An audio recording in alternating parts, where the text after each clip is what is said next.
بسم الله الرحمن الرحيم الحمد لله رب العالمين أشهد أن لا إله إلا الله ولي الصالحين أشهد أن محمدا عبده ورسوله أما بعد. I've been off for some time, alhamdulillah.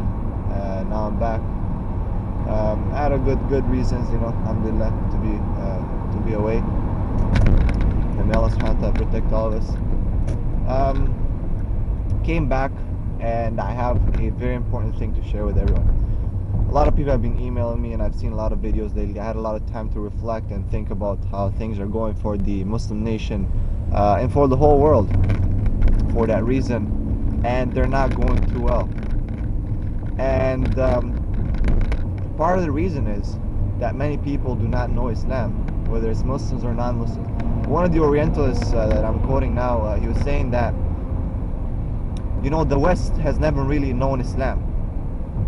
They really have not known Islam because, since the beginning, whether Christian or not Christian, the West has attacked Islam, tried to ridicule it, and try to put it down. To the point of fact where either some, they took the information from enemies and tried to ridicule Islam. In the case of Pope Benedict XIV, when Voltaire wrote the play about Muhammad, and he was very happy about the issue that he didn't really how would I say, chastise or go against Voltaire, even though he wrote another rebuttal, I would say, to the Trinity, where he was disgracing the Trinity pretty much. Anyway, to say more, there's other Orientalists like Montgomery Watt, who gave a fair trial to Islam and wrote very good things about it, and who said that even he believes that Muhammad was a prophet and received revelation from God, because he could have not steered such a religious movement without the blessing of God. Having said all that, the problem that we're faced with is that the West and the non-Muslim population, within them there's a movement to put down Islam, to block people from learning Islam, probably most likely because of people converting to Islam at such high rate. So they try to ridicule Islam, try to attack Islam, try to put it down. I'm sure everyone knows. We've seen Muslims, non-Muslims get confused, or new Muslims especially, leaving Islam because they find things that they find that it attacks their emotions. They find that how could Islam do this, or how could Prophet Muhammad do this, and without even giving it a second thought or a deeper look, sometimes they leave Islam. Yet on the other side, you find the people who stick to truth, as Allah subhanahu wa ta'ala says in Surah Ankabut, Alif Lam Mim, do you think, or do you believe? They say we believe, and they will not be tested. Barely 10 people before you were tested, and you'll be tested to see which one of you are truthful. So Allah is testing people in faith to see which one. Okay, you came to Islam. Are you really truthful? Are you going to go deep? Are you going to defend it? So alhamdulillah, we've seen a lot of instances where people defend Islam, and this is a humble attempt to do that. Not really that the Islam needs any defense, but to clear the fog that's around Islam that people have placed.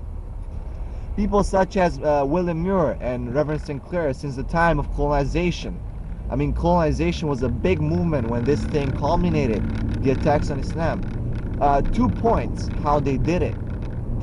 France, England, and so other colonial powers, they would go to the Muslim countries and infiltrate in the educational system. Destroying the educational system would weaken the Muslims, because now the Muslims do not know anything about Islam. Now we can attack them. Now it's not as hard to attack Islam. So these people would study Arabic, would study Quran, find anything that they could do and twist somehow to make the Muslims feel like Islam is not the truth. They would make the Muslims doubt Islam. They would attack their emotions. Some of the most common attacks that we're going to look at, and this is a series of videos, Islam Answers, that are going to be looking at the most controversial attacks of these Orientalists of today and the past of today, such people as Sam Shamoun and the people answering Islam and so on. So we're going to be looking at that and looking at them from different angles. Angle of reliability, angle of how much the argument was twisted. And here I have to make a very important point. How did these people attack Islam? Is it a rational attack? I've not seen in 4 years, even though I'm a new Muslim, 4 years, and I had sleepless nights over a lot of these issues. I will, you know, really confess to that it's not been easy. But alhamdulillah, after some time, when you dig deep into it and you look from every angle, you find, you know, the distortion and the lies about these issues.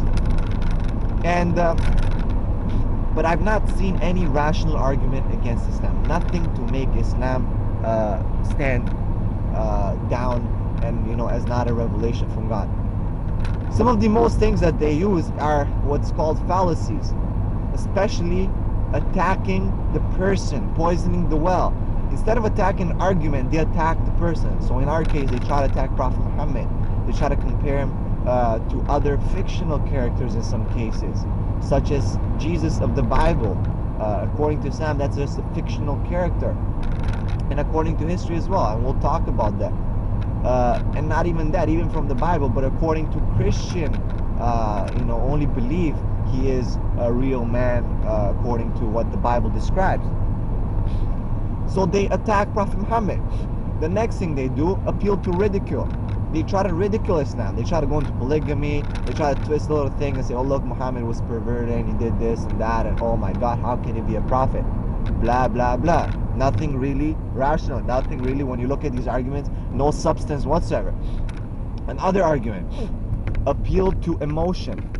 Appeal to emotion is a huge one, because we're suffering from emotion distress these days. People are so emotional, they're not rational anymore. We're being manipulated by the media in such a way that we're so emotional right away when we see something. We start, oh my God, how can that happen? How can this? Oh, especially the East meeting West, right? Different cultures, different ethics, different morals. And the third generation Muslims in this country and the new Muslims who have been pretty much conditioned on certain ethics and morals, right away we're going to use that as a standard for judging Islam, which is wrong.